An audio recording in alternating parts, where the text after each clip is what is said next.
Hello everyone, welcome back to my channel. So आज हम पढ़ेंगे neonatal hypoglycaemia. Very very simple topic and like आपको 3 to 4 types of MCQ इससे पूछते हैं जो कि अभी के अभी क्लियर हो जाएगा।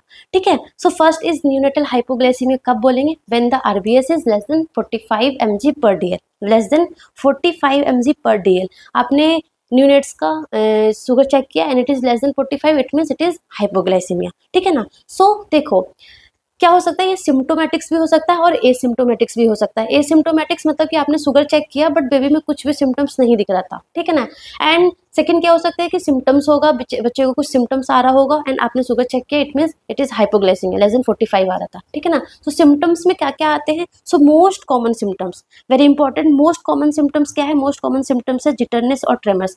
बच्चे में जिटरनेस और ट्रेमर्स आएगा, बच्चे ऐसे लाइक ऐसे कंपन से करेगा, जिटरनेस आएगा, ट्रेमर्स आएगा। That is the most common symptoms of hypoglycaemia. ठीक है ना। इसके अलावा ढेर सारे बहुत सारे सिम्टम्स हो सकते हैं, कुछ भी हो सकता है, जैसे कि लंग्स में टैकिपनिया हो गया, हार्ट में टैकीकार्डिया होगा, किडनी में देखो तो यूरिन आउटपुट कम हो जाएगा, बच्चे को भूख नहीं लगेगी, मदर बोलेगी कि मैं ब्रेस्ट फीड करा रही हूँ बट बच्चा दूध नहीं पी पा रहा है। ठीक है ना। सो डिक्रीज फीडिंग हो जाएगा, वॉमिटिंग आ जाएगी, है ना। उसके अलावा डायोफोरेसिस हो गया, रेस्टलेसनेस हो गया, इरिटेबिलिटी हो गई, एपैथी, लेथार्जी, कन्वल्जन, कोमा, कुछ भी हो सकता है। सो मेनली आपको क्या याद रखना है? आपको याद रखना है जिटरनेस और tremor is the most common cause because of hypoglycaemia. देखो हाइपोकैल्सीमिया की वजह से भी जिटरनेस और ट्रेमर्स होता है but hypoglycaemia is the most common cause. ठीक है ना। Most common clinical features. उसके बाद अगर हम मोस्ट कॉमन कॉज की बात करें कि हाइपोग्लाइसीमिया का मोस्ट कॉमन कॉज क्या होता है, सो आपको ये बस नाम याद रखना है, दैट इज नेजिडोब्लास्टोसिस। नेजिडोब्लास्ट, देखो बच्चों में ना मेनली जो न्यूमिनेट्स है, जो बच्चे बॉर्न होते हैं उनमें लीवर क्या होता है, थोड़ा इमेच्योर होता है ना, लीवर इमेच्योर होता है। So nesidioblastosis is the most common cause of persistent hypoglycaemia. ये वर्ड आप याद कर लो। अब नेजिडोब्लास्टोसिस क्या होता है, इतना डीपली नहीं जाना, सिंपल समझ लो आपकी जो बीटा सेल्स होते हैं ना, जो कि इंसुलिन सिक्रिएट करता है, वो बहुत ही ज्यादा सिक्रिएट करने लग जाता है, हाइपर सिक्रिएट करता है। तो अब बहुत ज्यादा इंसुलिन सिक्रिएट होगा तो क्या होगा कि ग्लूकोज कमी होगा, ऑफकोर्स कम हो जाएगा। सो नेजिडोब्लास्टोसिस और PHHI, that is persistent hyper insulinaemic hypoglycaemia in infancy, this is the most common cause of persistent hypoglycaemia. तो तीन चीज आपको याद हो गई कि कितने लाइक कट ऑफ क्या है, less than 45। Second is most common clinical feature tremors, jitteriness, and third is the most common cause that is nesidioblastosis. Then coming to the management, भाई मैनेजमेंट कैसे करना है, ये यहाँ से MCQ आता है। सो मैनेजमेंट में आपने बच्चे का शुगर चेक किया and it is in between 20 to 45। बच्चे का शुगर चेक किया कितना आया, 20 to 45 mg पर डीएल के बीच में आया। ठीक है ना। 20 to 45 mg पर डीएल के बीच में आएगा तो आप क्या करोगे? आपको कुछ नहीं करना, आपको मदर को क्या बोलना है कि आप भाई अच्छे से ब्रेस्ट फीड कराओ, ब्रेस्ट फीड इंकरेज करना है। ठीक है ना। क्या इंकरेज करना है? ब्रेस्ट फीड इंकरेज करना है। बट मदर बोलेगी कि भाई डॉक्टर साहब, मतलब डॉक्टर को बोलेगी कि मेरा बच्चा तो दूध ही नहीं पी पा रहा है, मैं उसको दूध तो पिलाना चाह रही हूँ बट वो दूध नहीं पी रहा है, वो रिफ्यूज कर रहा है। तो हम क्या करेंगे? हम कुछ नहीं करेंगे, हम करेंगे राइल्स ट्यूब। हम नेजोगैस्ट्रिक ट्यूब क्या कर देंगे? इंसर्ट कर देंगे। पता है ना नेजोगैस्ट्रिक ट्यूब, पता होगा आपको, फीडिंग ट्यूब, नोज के थ्रू या फिर ओरल कैविटी वटेवर हम इंसर्ट कर देंगे। इंसर्ट करने के बाद हम वहां से मिल्क देंगे। ठीक है ना। मिल्क देंगे एंड उसके 1 आवर के बाद, आफ्टर 1 आवर क्या करेंगे? आफ्टर 1 आवर के बाद क्या करोगे? शुगर कम और ऑफ कोर्स शुगर चेक करोगे। तो हम फिर से हम क्या करेंगे? शुगर चेक करेंगे। शुगर चेक करेंगे and if it is more than 45, if it is more than 45 mg पर डीएल देन फाइन, हमें यही तो चाहिए था। If it is more than 45 mg पर डीएल, हम बोलेंगे उनकी मदर को कि भाई आप अच्छे से ब्रेस्ट फीड कराते रहो, या फिर नेजोगैस्ट्रिक ट्यूब पे है तो अच्छे से फीड देते रहो, दैट्स फाइन। एंड हम एवरी 6 आवरली क्या करेंगे? RBS चेक करते रहेंगे टिल 48 आवर्स तक, मतलब 2 दिन तक, 48 आवर्स तक, 2 दिन तक हम एवरी 6 आवरली शुगर चेक करते रहेंगे। एंड जो हमारा टारगेट होगा दैट इज 50 to 120 mg पर डीएल। हमारा जो टारगेट है वो हम 50 to 120 mg पर डीएल के बीच में रखेंगे। समझ में आ गया? 20 to 45 क्या करना है? हमें ब्रेस्ट फीड देना है, नेजोगैस्ट्रिक ट्यूब से फीडिंग देना है। 1 आवर के बाद चेक करना है, 1 आवर के बाद चेक करेंगे, मोर देन 45 आएगा तो क्या करेंगे? मोर देन 45 आएगा तो हम कुछ नहीं करना है, जो कर रहे हैं ब्रेस्ट फीड कर रहे हैं तो ब्रेस्ट फीड कंटिन्यू रखेंगे, अगर नेजोगैस्ट्रिक ट्यूब से फीडिंग दे रहे हैं तो वो कंटिन्यू रखेंगे। एंड एवरी 6 आवरली हम RBS चेक करते रहेंगे टिल 48 आवर्स। एंड जो हमारा टारगेट होगा दैट इज 50 to 120 mg पर डीएल रखना है। ठीक है। But the suspense is that कि अगर ये लेस देन 45 आ गया, आपने 1 घंटे के बाद चेक किया एंड वो लेस देन 45 आया, अब वो लेस देन 45 आया तो क्या करेंगे? है ना। अगर वो लेस देन 45 आएगा तो कुछ नहीं करना है, आपको क्या करना है, आपको देना है 2 ml पर KG of body weight, 2 mg पर केजी ऑफ बॉडी वेट, क्या देना है आपको, 10% डेक्सट्रोज। ये लाइन ना याद कर लो एकदम, 10% डेक्सट्रोज ही देना है, ऐसे नहीं कि आप 5% डेक्सट्रोज दे दिया, आप डीएनएस दे दिया, आप कुछ और दे दिया, नो, इट्स ओनली 10% डेक्सट्रोज की देना है। कितना देना है, 2 mg पर केजी ऑफ बॉडी वेट, आपको 10% डेक्सट्रोज देना है। कैसे देना है, बोलस देना है। बोलस का मतलब क्या होता है, स्टैट, फट से दे दिया, ठीक है ना, स्टैट देना। अब देखिए तो स्टैट दे दिया, ये तो एकदम से हाइप करेगा, बट उसको मेंटेन करने के लिए क्या करेंगे हम, ऑफ कोर्स इन्फ्यूजन देंगे। हम क्या देंगे, इन्फ्यूजन पंप, पता है ना आपको, इन्फ्यूजन पंप के थ्रू हम ग्लूकोज स्टार्ट कर देंगे, इन्फ्यूजन पंप के थ्रू हम ग्लूकोज स्टार्ट कर देंगे, ठीक है ना। ग्लूकोज इन्फ्यूजन रेट स्टार्ट कर देंगे, एंड वो कैसे स्टार्ट करेंगे, वो स्टार्ट करेंगे हम 6 mg पर केजी पर मिनट के हिसाब से हम क्या स्टार्ट कर देंगे, इन्फ्यूजन पंप स्टार्ट कर देंगे, ठीक है। लेस देन 45 आया, क्या करा हमने, 2 ml पर केजी ऑफ बॉडी वेट, हमने क्या दिया, हमने 10% डेक्सट्रोज दिया एज अ बोलस। देन हम इन्फ्यूजन स्टार्ट कर देंगे, ग्लूकोज इन्फ्यूजन रेट स्टार्ट कर देंगे थ्रू इन्फ्यूजन पंप, एंड वो कितना स्टार्ट करना, डोज, ये डोज आपको याद करना होगा, बहुत सिंपल है, याद हो जाएगा। हम कितना स्टार्ट करेंगे, 6 mg पर केजी पर मिनट से स्टार्ट करेंगे, एंड शुगर चेक करते रहेंगे। लेट सपोज शुगर अभी भी कितना है, 45 से कम है, तो हम क्या करेंगे, हम 6 से 8 कर देंगे।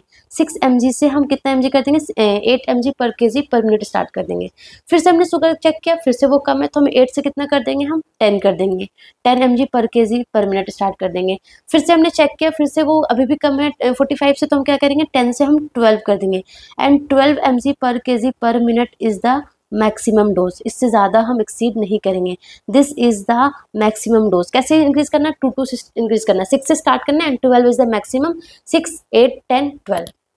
समझ में आ गया, याद हो गया, याद हो जाना चाहिए ये, ठीक है ना। सो हमने 2 ml पर केजी ऑफ बॉडी वेट, हमने 10% डेक्सट्रोज दिया था, देन हमने ग्लूकोज इन्फ्यूजन रेट स्टार्ट कर दिया 10% डेक्सट्रोज का, 6 mg पर केजी पर मिनट से स्टार्ट किया, एंड मैक्सिमम हम 12 तक दे सकते हैं। So this is the scenario for the sugar if it is in between 20 to 45। But आपने फर्स्ट टाइम चेक किया, एंड जो बच्चे का जो शुगर है ना, वो कितना आया, वो आया लेस देन 20। कितना आया, लेस देन 20। 20 to 45 आया, उसको मैनेजमेंट तो हमने पढ़ लिया कैसे करना, बहुत सिंपल है। बट अगर लेस देन 20 mg पर DL आ गया, बच्चे का शुगर आ गया 15, 10, भाई ये तो कितना गंभीर वाला सिचुएशन है ना। तो क्या करेंगे, कुछ नहीं करेंगे, हम स्टार्टिंग में ही क्या दे देंगे, अगर लेस देन 20 mg पर DL होगा, तो हम क्या देंगे, हम देंगे 2 mg पर केजी ऑफ बॉडी वेट, क्या देंगे हम, 10% डेक्सट्रोज देंगे। कैसे देंगे, बोलस देंगे, ठीक है ना, 10% डेक्सट्रोज देंगे, कैसे देंगे, बोलस देंगे। सिंपल वही वाला मैनेजमेंट बस सेम है। और प्लस हम क्या स्टार्ट कर देंगे, ग्लूकोज इन्फ्यूजन रेट स्टार्ट कर देंगे सेम, 6 mg पर केजी पर मिनट के हिसाब से, एंड चेक करते रहेंगे, एंड जब तक वो एलिवेट नहीं होगा तो हम 6 से 8 करेंगे, 8 से 10 करेंगे, एंड 10 से 12 करेंगे, and 12 is the maximum dose. हो गया याद, आई थिंक आपको याद हो गया होगा, ठीक है ना। देन एक वो और टर्म पूछते हैं, दैट इज रेजिस्टेंट हाइपोग्लाइसीमिया। कि रेजिस्टेंट हाइपोग्लाइसीमिया क्या होता है। सो रेजिस्टेंट हाइपोग्लाइसीमिया वो हाइपोग्लाइसीमिया होता है जिसमें हम 12 mg पर केजी पर मिनट से हमने इन्फ्यूजन स्टार्ट कर दिया, स्टिल बेबी का शुगर कम है, स्टिल बेबी का शुगर लेस देन 45 है, लेस देन 20 है, उसको बोलेंगे कि बेबी को रेजिस्टेंट हाइपोग्लाइसीमिया है। या फिर बेबी का बॉर्न हुए 7 डेज हो गया, स्टिल हाइपोग्लाइसीमिया है ना, क्योंकि लिवर धीरे धीरे तो मैच्योर होने लगता है ना, बट 7 डेज हो गया, स्टिल हाइपोग्लाइसीमिया है, उसको बोलेंगे रेजिस्टेंट हाइपोग्लाइसीमिया। 2 कंडीशन, या तो आपने इन्फ्यूजन स्टार्ट कर दिया है 12 mg पर केजी पर मिनट के हिसाब से, स्टिल बेबी को हाइपोग्लाइसीमिया है, या फिर आफ्टर 7 डेज के बाद भी बेबी को हाइपोग्लाइसीमिया है, उसको बोलेंगे रेजिस्टेंट हाइपोग्लाइसीमिया, ठीक है ना, रेजिस्टेंट हाइपोग्लाइसीमिया बोलेंगे। सो इसमें क्या करना है, इसमें आपको सैंपल भेजना होता है, आपको क्रिटिकल सैंपल भेजना होता है। क्रिटिकल सैंपल क्या है, कुछ नहीं है, आपको ब्लड और यूरिन का सैंपल भेजना होता है। ब्लड में लाइक ढेर सारे सैंपल भेजते हैं, एंड यूरिन में भी ढेर सारे सैंपल भेजते हैं, लाइक इंसुलिन का लेवल चेक करने के लिए, फिनाइल जो कि टिनोरिया होता है ना, बहुत सारे टेस्ट होते हैं, है ना। इतना टेस्ट वगैरह याद नहीं करना, सिंपल आपको याद रखना है कि आपको क्रिटिकल सैंपल भेजना होता है। कब भेजना होता है, at the time of hypoglycaemia. जैसे आपने चेक किया ना, शुगर कम था, उसी टाइम आपको क्रिटिकल सैंपल भेजने होते हैं, ठीक है ना। बट द क्वेश्चन इज कि रेजिस्टेंट हाइपोग्लाइसीमिया, आपने 12 mg पर केजी पर मिनट से आपने ग्लूकोज जो है वो दे रहे हो इन्फ्यूजन के थ्रू, तब भी अगर बेबी का शुगर एलिवेट नहीं हुआ, एंड 12 mg पर केजी पर minute is a maximum dose, इससे ज़्यादा हम बढ़ भी नहीं सकते। तो क्या करना है, तब आपको कुछ नहीं करना, ये 4 ड्रग्स में से कोई ड्रग्स देते हैं, ठीक है ना। Hydrocortisone, diazoxide, octreotide and glucagon. आपको कैसे याद करना है, आपको याद करना है एच डॉग। क्या देंगे हम बेबी को, एच डॉग देंगे। क्या देंगे, एच डॉग देंगे। हाइड्रोकोर्टिसोन देंगे, डाइज़िपॉक्साइड देंगे, ऑक्टेरियोटाइड देंगे एंड ग्लूकागोन देंगे, ठीक है ना। किसके लिए, रेजिस्टेंट हाइपोग्लाइसीमिया के लिए। तो अगर एग्जाम में आ गया कि रेजिस्टेंट हाइपोग्लाइसीमिया के लिए कौन सा ड्रग देंगे, उसमें से अगर कोई एक भी दे दिया ना, आपको पता होना चाहिए कि हाइड्रोकोर्टिसोन दे सकते हैं, डाइजॉक्साइड देंगे, ऑक्टेरियोटाइड देंगे एंड ग्लूकागोन देंगे, ठीक है ना। हाइड्रोकोर्टिसोन देंगे, डाइजॉक्साइड देंगे, ऑक्टेरियोटाइड देंगे एंड ग्लूकागोन देंगे। याद हो गया। So it's very simple topic, I think आपको याद हो गई होगी। कुछ नहीं, आपको बस 3 चीजें याद करनी थी, date is sugar cut off कितना था, लेस देन 45, उसको बोलेंगे हम क्या, हाइपोग्लाइसीमिया है। Second most common clinical feature jitteriness tremors, most common cause आ गया हो समझ में आपको। एंड मैनेजमेंट 20 to 45 mg पर DL होगा उसका, एंड लेस देन 20 होगा उसका। 20 to 45 होगा, कुछ नहीं करना, बेबी को ब्रेस्ट फीड करवाते रहना है, और ब्रेस्ट फीड नहीं कर पाएगा तो नेजोगैस्ट्रिक ट्यूब से हमें फीड देना है। लेस देन 20 होगा तो क्या देना है हमें, 2 mg पर kg of body weight, 10% dextrose देना है स्टैट, देन हम 6 mg पर kg पर मिनट से हम इन्फ्यूजन पंप स्टार्ट कर देंगे। That's all the home message आपको लेके जाने हैं। एंड वन मोर थिंग, ठीक है ना, hard work done with honest intention never fails. So आप बस अच्छे से लगे रहो, करते रहो, कुछ तो मिलेगा।